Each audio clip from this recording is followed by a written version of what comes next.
The graveyard gates creaked in the cold wind.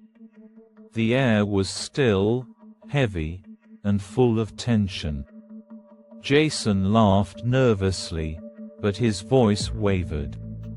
Katie clung to her jacket, shivering.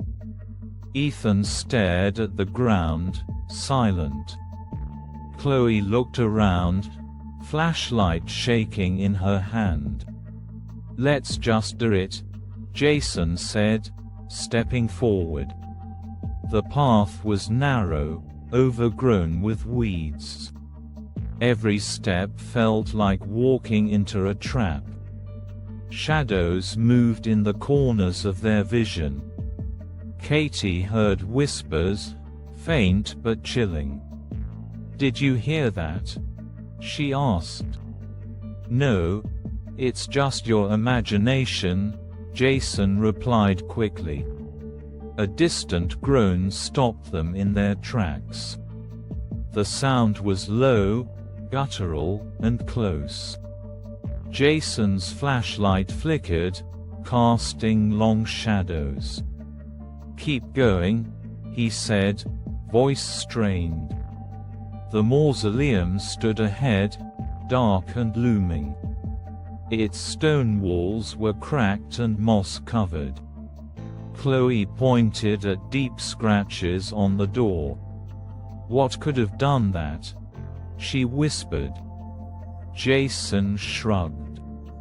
"An animal, or something." Katie stepped closer, her flashlight catching movement. "Guys, there's something here," she whispered. Jason rolled his eyes, but his hands trembled. A soft laugh echoed, faint and hollow. "Okay, I don't like this," Chloe said, backing away. "Let's just finish the dare," Jason insisted. The group moved closer to the mausoleum. Katie froze when she saw a shoe on the ground. It was muddy and torn, abandoned in haste. "What happened to the owner?" she asked. No one answered. The whispers grew louder, circling them. Ethan looked pale, his breath quickening. "We need to leave," he said. Jason laughed nervously. "We haven't even started." The groan came again, louder this time. Katie screamed as shadows darted across the path. "What was that?" Chloe yelled. Jason dropped his flashlight, plunging them into darkness. The group huddled together, panicked. A figure appeared, just out of reach. Its face was pale, eyes empty and staring. Chloe screamed as it lunged toward her. "Run!" Jason yelled, pulling Katie with him. They sprinted down the path, but it twisted endlessly. Gravestones seemed to shift, blocking their way. Ethan tripped and fell, scraping his hands on the ground. "Help me!" he cried, but Jason kept running. Katie stopped to help Ethan up, her hands shaking. "We can't leave him," she yelled at Jason. Jason didn't stop, disappearing into the shadows. The whispers became a deafening roar. Figures emerged from the darkness, pale and ghostly.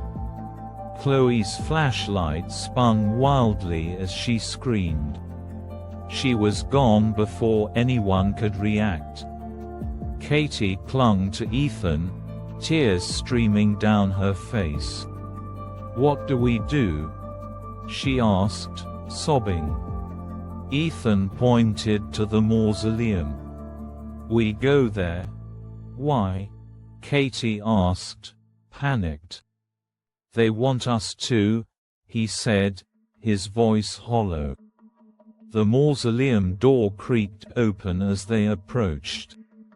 Inside was dark, cold, and suffocating. A single candle burned on a stone slab. The whispers stopped as they stepped inside. Katie looked at Ethan, her heart pounding. "What now?" she asked. "We apologize," Ethan said, kneeling. Katie hesitated but followed his lead. "I'm sorry," she whispered, her voice trembling. The candle flickered, then went out. Silence filled the air, heavy and thick. The door creaked open, revealing the path again. Katie grabbed Ethan's hand, and they ran. The graveyard seemed to watch as they fled. They didn't stop until they reached the gates. Behind them, faint laughter echoed one last time.